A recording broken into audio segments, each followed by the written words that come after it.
వడగండ్ల వాన అన్నదాతకు తీరని నష్టాన్ని మిగిల్చింది.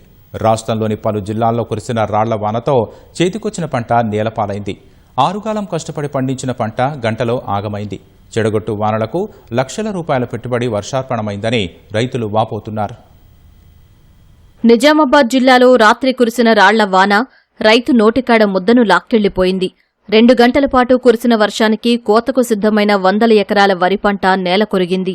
ఈదురుగాలులకు ఆకుకూరలు, టమాటా పంట పూర్తిగా దెబ్బతిన్నాయి.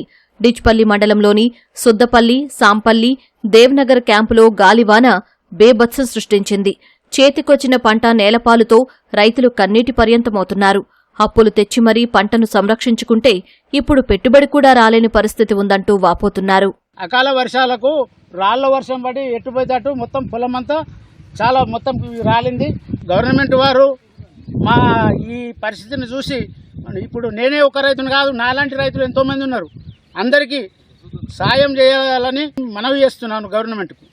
మిషన్ పెడదామని ఆల్రెడీ మిషన్ కూడా వేసిన, ఇవాళ కోసే టైంలో మొత్తం ఇట్లా వర్షాలు పడి మొత్తం రాలిపోయినాయి.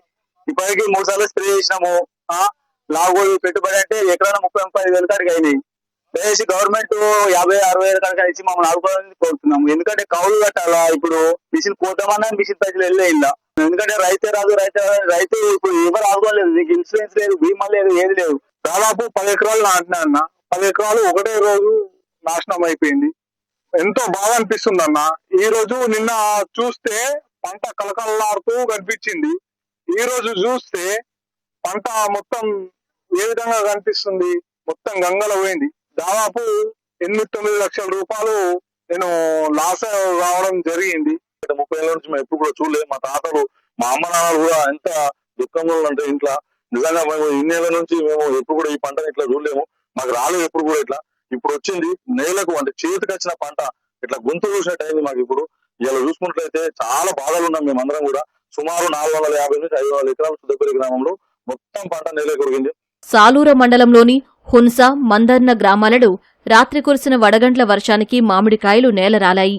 చేతికొచ్చిన వరి, మొక్కజొన్న పంటలు నేలవాలాయి. కౌలుకి తీసుకుని మరీ సాగు చేస్తున్నామని, ప్రకృతి ప్రకోపానికి తీరని నష్టం మిగిలిందని ఆవేదన చెందుతున్నారు. అధికారులు పంట నష్టం అంచనా వేసి పరిహారం చెల్లించాలని వేడుకుంటున్నారు. ఈదురుగాలులకు నిజామాబాద్ శివారులోని మాధవనగర్లో చెట్టు విరిగి విద్యుత్ తీగలపై పడ్డంతో 5 గేదెలు విద్యుద్ఘాతంతో మృతి చెందాయి. ఇంతకుముందు కూడా వరదలు వచ్చి మా యొక్క గ్రామంలో వరి పంటలు కానీ వేరే పంటలు కానీ చాలా నష్టపోయారు. కానీ ఇప్పటివరకు ₹1 కూడా పరిహారం అందించింది లేదు ఈ ప్రభుత్వం. కనీసం ఇప్పటికైనా ప్రభుత్వం స్పందించి మాది కూడా ఒక 10 ఎకరాలు వరి నాటేసాం. ఇప్పుడు మొత్తం మిషన్ పడితే కనీసం ₹1 కూడా వచ్చే పరిస్థితి లేదు. మరి ఏదైతే కౌలు రైతులు వరి కావచ్చు, మక్క గాని, వరి గాని, అరటి గాని, మామిడి గాని, మరి అనేక పంటలు ఇట్లా పంట ప్రతి ఇప్పుడు ఇది 3వసారి మరి ఈ ప్రభుత్వం వచ్చినాక, మరి పోయినసారి కూడా ఇదే సమస్య, ఇదే పరిస్థితి, రాళ్లు బడి ఘోరంగా. ఇది మరి ఇది 3వసారి. మరి అలా పరిస్థితి చూస్తే కౌలు ఒక్కొక్క రైతు ఒక 30-40 ఎకరాలు రూపాయలు ఇచ్చి కౌలు, మరి ప్రభుత్వాల నుంచి కౌలు రూపాయలు రాలేవు. మరి రైతుల నుంచి ఈ పరిస్థితి, భగవంతుడి నుంచి ఈ పరిస్థితి ఉంది. కాబట్టి ఎమ్మెల్యే గారిని కానీ, ముఖ్యమంత్రులను కానీ, మరి ప్రధానమంత్రిని కానీ ఈ రైతుల్ని ఆదుకోవాలని కోరుతా ఉన్నాం. రాజన్న సిరిసిల్ల జిల్లా వేములవాడ నియోజకవర్గంలో వడగండ్ల వాన రైతుల పాలిట శాపంగా మారింది. ఈదురుగాలులు, ఉరుములు, మెరుపులతో కూడిన వర్షానికి ధాన్యం గింజలు నేలరాలాయి. రాళ్ల వానకు దెబ్బతిన్న పంటను చూసి ఓ మహిళా రైతు కంటతడి పెట్టుకుంది. వేములవాడ మున్సిపల్ పరిధిలోని అయ్యోరిపల్లిలో పిడుగుపాటుకు 2 గేదెలు మృతి చెందాయి.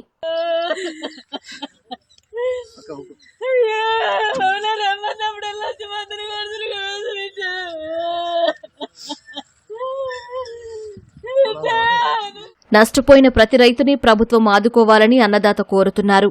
ఎకరానికి 50,000 చొప్పున పరిహారం ఇవ్వాలని వేడుకుంటున్నారు. ప్రకృతి వైపరీత్యాలను దృష్టిలో పెట్టుకుని పంట బీమా పథకం అమలు చేయాలని విన్నవిస్తున్నారు.